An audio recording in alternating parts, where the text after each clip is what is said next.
Saudosos irmãos, estamos nós de novo. Eu estou vibrante, alucinante aqui porque me veio, de poder fazer essa parte 2 aqui que eu fiz essa primeira. A salvação veio por Cristo e não pela lei, que foi a parte 1. Eu vou fazer essa parte 2, mas meio que eu vou colocar um outro título, mais ou menos, que eu vou colocar assim, o título vai ser A Salvação é Cristo, isentos da lei. Porque aqui nesse capítulo 4 que eu fiquei de ler, que eu mencionei no vídeo anterior, ele está citando justamente essa abstenção que nos está sendo legitimizada por meio da ação de Cristo, tá? Paulo vai explicar direitinho, bem melhor mesmo, como se dá essa abstenção nossa, essa isenção que ele nos proporciona em relação à lei de Moisés. Amém? Então eu vou lendo com vocês aqui, a gente vai debatendo aí um pouquinho, tá? Chegando a esse entendimento que fica bem mais gostoso, mais compreensível aos ouvidos daqueles que aqui hoje comigo estão a ouvir. Quem tem ouvidos para ouvir, que ouça. Olhos para ver, que veja. Bem-aventurado, Ele diz, aqueles que têm ouvidos para ouvir, que têm olhos para ver. Amém? Vamos lá. Capítulo 4 de Gálatas. Digo, pois, que todo o tempo em que o herdeiro é menino, em nada difere do servo, ainda que seja senhor de tudo, mas está debaixo de tutores e curadores até o tempo determinado pela lei. Aqui ele está fazendo aquela mensuração de a lei de Moisés pegou o povo e encerrou debaixo do pecado, até que venha coloca aqui até que venha, deixa eu ver aqui, mas está debaixo de tutores e curadores até o tempo determinado pelo Pai, o tempo determinado pelo Pai, que foi esse tempo aí que eles ficaram até a vinda de Cristo, a fé, como ele colocou, o medianeiro, aquele que seria, ou foi, ou é, ou permanece, sempre será para todo sempre, o nosso Salvador. Bom? Assim também nós, quando éramos meninos, estávamos reduzidos à servidão debaixo dos primeiros rudimentos do mundo. Os primeiros rudimentos, segundo a lei, Mas vindo à plenitude dos tempos, Deus enviou seu Filho, nascido de mulher, nascido sobre a lei, para remir os que estavam debaixo da lei, a fim de recebermos a adoção de filhos.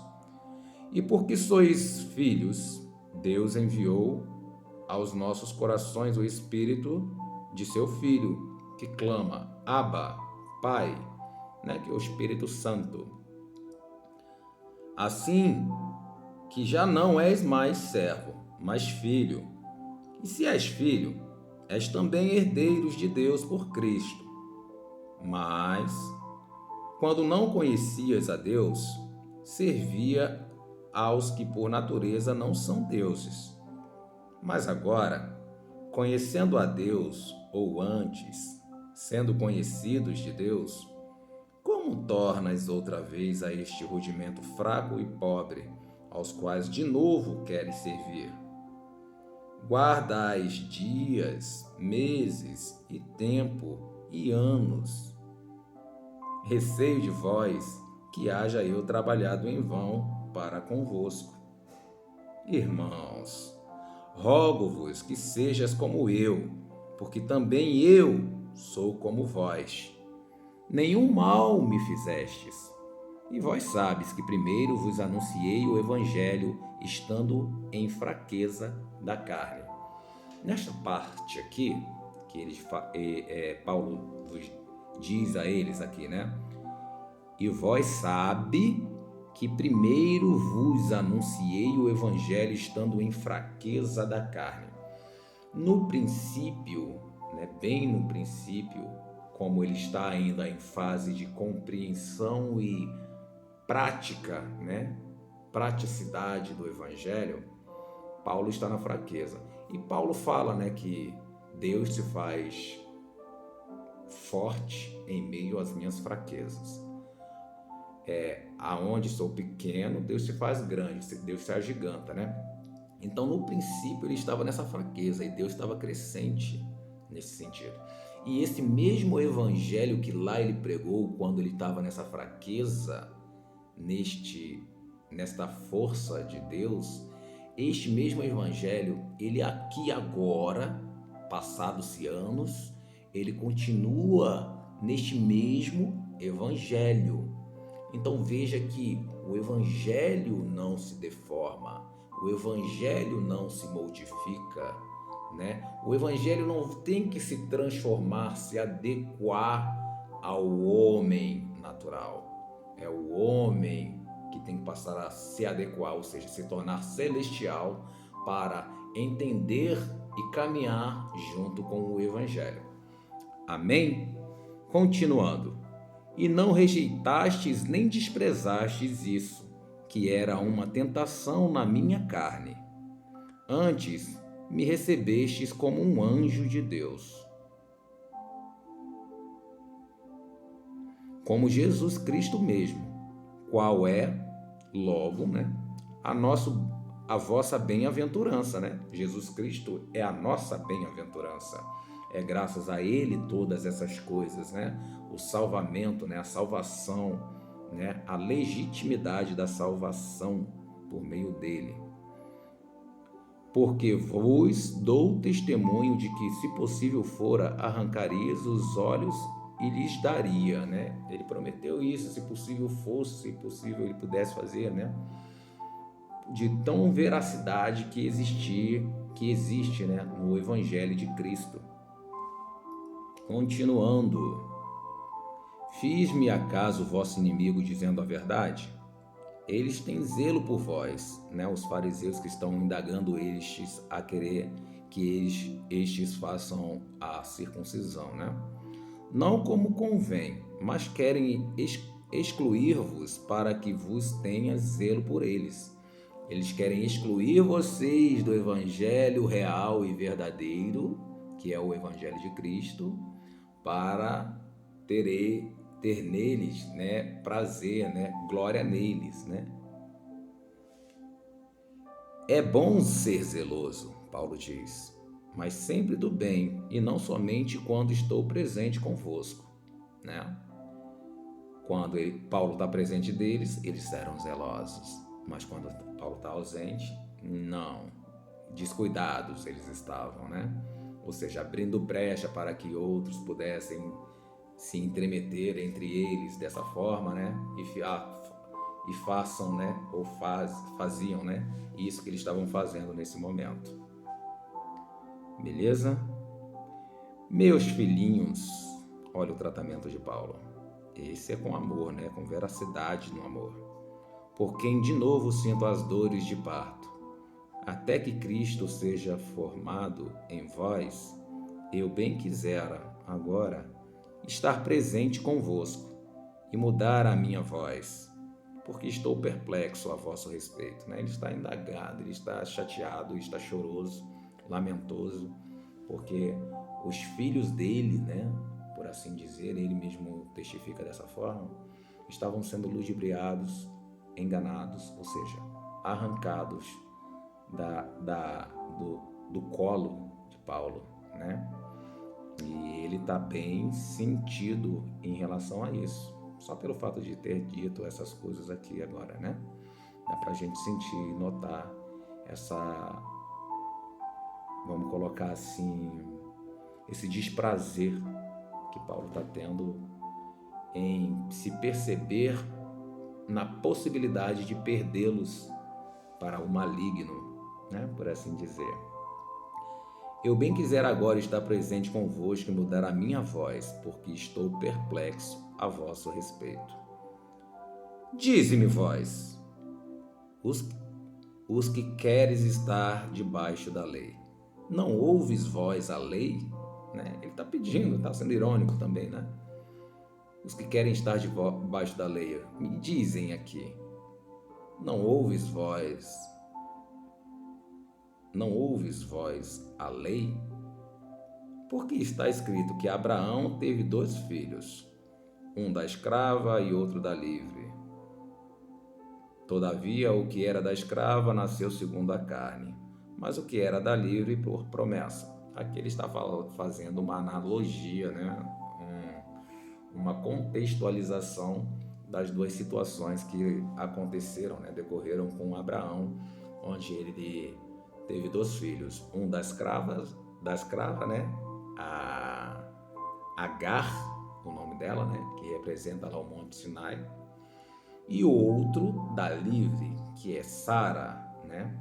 O da escrava era o nome Ismael, né? Era isso, Ismael. E o da livre, Isaac, né? Que era sorriso, o significado, né? E aí ele vai fazer uma analogia, meio que vai colocar assim, ó, o filho da escrava significa o corpo, tá? E o filho da livre significa o espírito. O corpo vai lutar contra o espírito vai lutar contra o corpo. E no meio desse entrevero vai estar o seu racional, tendo que fazer uma escolha. A quem eu vou escutar? Você está entendendo? Ele está fazendo esse, como é que fala? Esse teatro, de forma que você entenda que se você escolheu o espírito, você está escolhendo ser um ser espiritual. Se você escolher o filho da escrava, Ismael, você está sendo um ser natural, carnal, que faz a vontade da carne. Espiritual, um ser celestial, que faz a vontade de Deus, do Espírito. Amém, meus irmãos? Vamos lá mergulhar nesse entendimento aqui. Todavia, o que era da escrava nasceu segundo a carne, mas o que era da livre por promessa. O que se entende por alegoria, porque estes são os 2 concertos, um do Monte Sinai, gerando filhos para a servidão, que é Agar, né? Filho de Agar. Ora, esta Agar é Sinai, um monte da Arábia, que corresponde a Jerusalém, que agora existe, pois é escrava com seus filhos, né?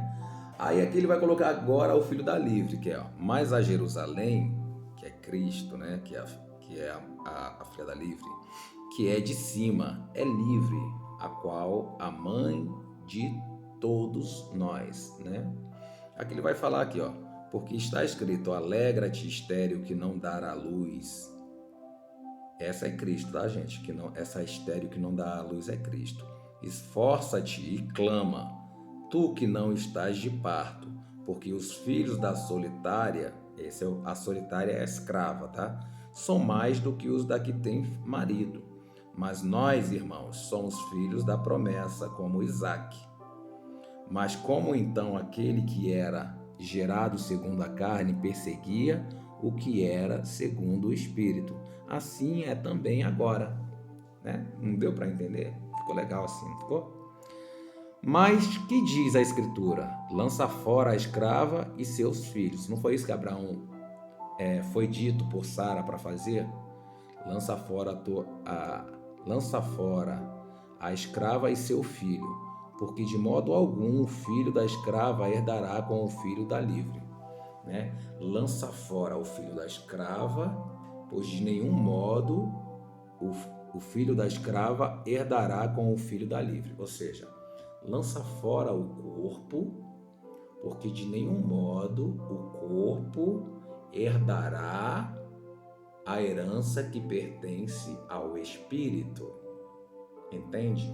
Então, por essa razão que o espírito tem que dominar, né, a carne, porque a herança pertence ao espírito, a carne não herdará, né? E dessa forma a gente entende essa colocação quando dizem que o nosso pior inimigo somos nós mesmos. Na verdade, é o nosso corpo, a nossa carne, as nossas emoções, tentações, quereres vulgares, permanecer no pecado. Estes são desejos da carne, é o filho da escrava, Agar, né? E agora nós temos que permanecer no Espírito, caminhar como Deus em Espírito, assim diz a palavra de 1 Pedro, capítulo 3, né? Então, dessa maneira, a gente tem que escutar o Espírito para que o Espírito sobreponha a carne, que ele mate a carne. Por isso que o jejum também, né? Bem lembrado, passei esse entendimento aqui agora, né? O jejum é um meio de nós provarmos que o Espírito não se submete, não se curva à carne, né? Dessa forma, a vontade do Espírito impera sobre a carne. E a carne vai latir, vai gritar, vai querer que se faça a vontade dela, que era alimentar a ela, né? A necessidade natural dela. E o Espírito não tem essa necessidade. E aí vai crescente essa fortaleza segundo a sua motivação, o seu comportamento, os seus repetitivos meios para anular a vontade da carne. Amém, meus irmãos? Continuando. Versículo 31 do capítulo 4 diz assim: de maneira que, irmãos, somos filhos não da escrava, mas da livre. Aí ficou melhor a compreensão, né? Capítulo 5. Estais, pois, firmes na liberdade com que Cristo nos libertou, e não tornes a meter-vos debaixo do jugo da servidão. O jugo da servidão, tá, meus irmãos? É a lei, tá? É aquilo que te faz pensar que você tem que cumprir para poder merecer a justificação, quando na verdade não é por meio disso, tá bom? Eis que eu, Paulo, vos digo que se vos deixar de circuncidar, Cristo de nada vos aproveitará. Ou seja, Cristo não vai estar contigo. Tu tá botando fé, né? Aí ele fala lá atrás que, a lei não é da fé, mas o homem que fizer estas coisas por elas viverá. Lá no capítulo 3, versículo 12, diz isso, tá bom? Então, Cristo de nada vos aproveitará. No capítulo 5 aqui, versículo 2. Você escolheu a lei, então por ela você viverá. Se escolher a fé, por Cristo você viverá, tá bom? Continuando. E de novo protesto a todo homem que se deixa circuncidar, que está obrigado a guardar toda a lei. Lei de Moisés. Porque você está se deixando circuncidar, crendo então na lei de Moisés, não na fé em Cristo Jesus. Separados então estáis de Cristo, vós os que vos justificais pela lei, da graça tendes caído. Então você vai cair da graça. Você não está amparado pela lei. A lei é só um vislumbre. A lei é má? Não. A lei é boa. Ela cumpriu o propósito dela, que era aguardar a vinda do Salvador. Cristo veio, sobrepôs a lei. Acabou. Ela fica lá embaixo, no lugar que ela tinha, né, que ficar, porque ela era um aio, era um meio, para que até então aquele que fora enviado, né, o medianeiro, né, para poder então nos levar junto com ele e nos colocar sobre a lei, tá bom? Porque nós, pelo Espírito da fé, aguardamos a esperança da justiça, porque em Jesus Cristo nem a circuncisão, nem a incircuncisão tem virtude alguma, mas sim a fé que opera por caridade. Correis bem. Quem vos impediu? Aqui Paulo está sendo irônico, tá, gente? Correis bem. Quem vos impediu para que não obedeças à verdade? Está sendo irônico com eles, né? Eles estão ouvindo as pessoas erradas, trazendo de novo a lei como jugo sobre eles, né? Não dá para entender realmente, dá para ser irônico mesmo. Esta persuasão não vem daquele que vos chamou, que é Cristo, né? Um pouco de fermento leveda toda a massa. Aqui ele repete isso daí, né? Esses que trazem essa questão da circuncisão são o fermento que vão acabar levedando toda a massa, se assim forem permitidos que continuem fazendo, né? Versículo 10. Confio de vós no Senhor, que nenhuma outra coisa sentireis. Mas aquele que vos inquieta, seja ele quem for, sofrerá a condenação. O barato é que eu faço nesse sentido aqui, é que Paulo coloca de uma forma mais suave. Ele entende que não tem que vir o ódio dele com essas pessoas que fazem causam, né, traz transtornos no meio dos grupos cristãos. Ele aprendeu isso lá em Coríntios 2, quando ele faz essa Coríntios 2 como melhor compreensão de Coríntios 1, no sentido de dizer a que fim devem acometer aqueles que estão destemperando, né, o meio desses cristãos. Muito legal isso. Eu, porém, irmãos, se prego ainda a circuncisão, porque sou, pois, perseguido, né? Ele faz tipo assim, né? Se eu prego a circuncisão, irmãos, por que então eu sou perseguido se eu prego a lei de Cristo? Eu não prego a circuncisão, embora eu seja judeu, nato, seja circuncidado, mas eu não prego a circuncisão, porque a lei foi aio, serviu de aio apenas, era um meio, esperando, aguardando até a vinda do Salvador, né? Do Redentor, né? Do medianeiro, este sim. Porque sou, pois, perseguido. Logo, o escândalo da cruz está aniquilado, se fosse assim, né? Se eu fizesse dessa forma, né? Eu quereria que fossem cortados aqueles que vos andam inquietando, aquele relembrando isso, né? Porque vós, irmãos, fostes chamados à liberdade. Não useis então da liberdade para dar ocasião à carne, né? A filha da escrava, o corpo. Mas serve-vos uns aos outros pela caridade. Serve-vos uns aos outros pela caridade, né? Porque toda a lei se cumpre numa só palavra, que é nesta: amarás o teu próximo como a ti mesmo. Se vós, porém, vos mordeis e devorais uns aos outros, veja para que não consumas também uns aos outros, né? Porque aí, senão você vai ser condenado. Se fizer dessa forma aí que acabou de ser dita, aí sim a lei vai te condenar realmente. Mas nem precisa a lei de Moisés te condenar. O próprio Deus vai te condenar, o próprio Jesus vai te condenar, por quê? Porque você está devorando uns aos outros, não está nem seguindo nenhuma nem outra, né? Aí vai. Digo, porém, andai em espírito e não cumprireis a concupiscência da carne. Aqui, saudosos, ele vai dizer como é que a concupiscência da carne é voraz e como não se deve se comportar ou agir ou pensar ou se submeter, né?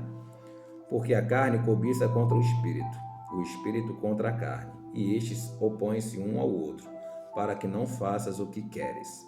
Mas se sois guiados pelo Espírito, não estáis debaixo da lei. Se sois guiados pelo Espírito, não estáis debaixo da lei. Entendeu, meu irmão?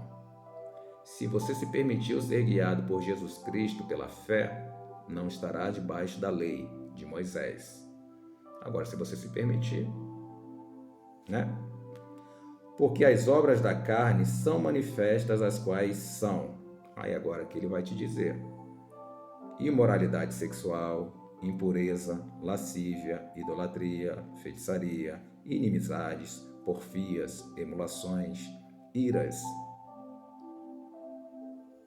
pelejas, dissensões, heresias, invejas, homicídios, bebedices, glutonarias e coisas semelhantes a estas, acerca das quais vos declaro, como já antes vos disse, que os que cometem tais coisas não herdarão o reino de Deus. Se cometeu todas essas coisas anteriores aqui mencionadas, não herdarão o reino de Deus. Agora ele vai dizer, mas o fruto do Espírito, ou seja, a lei de Cristo, o fruto, a gente lembra, né? A árvore boa fornece bons frutos, né? É caridade, gozo, paz, longanimidade, benignidade, bondade, fé, mansidão, temperança. Contra essas coisas não há lei. E os que são de Cristo crucificaram a carne.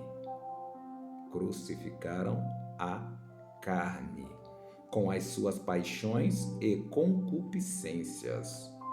Se vivemos no Espírito, andemos também no Espírito. Andemos como Deus em Espírito. Andemos também no Espírito. Não sejamos cobiçosos de vanglórias, né? Ou seja, não corramos atrás de glória. Glória no homem, glória nas pessoas. Faça em oculto, gente. A gente já falou sobre isso. Faça em oculto. Ore em oculto. Glorifique a Deus em oculto. Agradeça a Deus em oculto. Faça o seu jejum em oculto. Não queira receber glória de absolutamente nada. Até aplauso. Aplausos é para Deus. Amém, meus irmãos? Não sejamos cobiçosos de vanglórias, irritando-nos uns aos outros, invejando-nos uns aos outros. Porque quando você chama a glória para você, você acaba irritando outros, né? E não é essa a intenção de Cristo, jamais. Amém, meus irmãos? Vou ler esse pedacinho aqui, acho que eu fecho. Peraí. Irmãos, do capítulo 6, tá? Irmãos, se algum homem chegar a ser surpreendido em alguma ofensa, vós que sois espirituais, encaminhai o tal com o espírito de mansidão, olhando por ti mesmo, para que não sejas também tentado. Levai as cargas uns dos outros, e assim cumprirei a lei de Cristo. Eu queria terminar nessa parte que falava. A lei de Cristo. Levai as cargas uns dos outros. Toda vez que alguém lhe trouxer cargas estas extras de ira, indignação, né, agressão, difamação, encaminhe o tal com o espírito de mansidão, né? Bem dizer dele, glorificar a Deus, pedir a Deus que perdoe a este, que não impute sobre ele este pecado. Haja com amor, mansidão, compreensão, tolerância, abnegação. Amém, meus irmãos? Levai as cargas uns dos outros e assim cumprireis a lei de Cristo. Meus saudosos irmãos, quero aqui terminar, mas a salvação é de Cristo, isentos da lei nós estamos. Amém? Claro que isentos da lei de Moisés, tá, meus irmãos? Mas nós estamos debaixo da lei de Cristo Jesus. Façamos de nós também imitadores de Paulo, que és um exímio imitador de nosso Senhor Jesus Cristo. Fiquem com Deus, boa noite, dá um like, curte aí, se inscreva no meu canal se você não é inscrito. Fica com Deus. Forte abraço.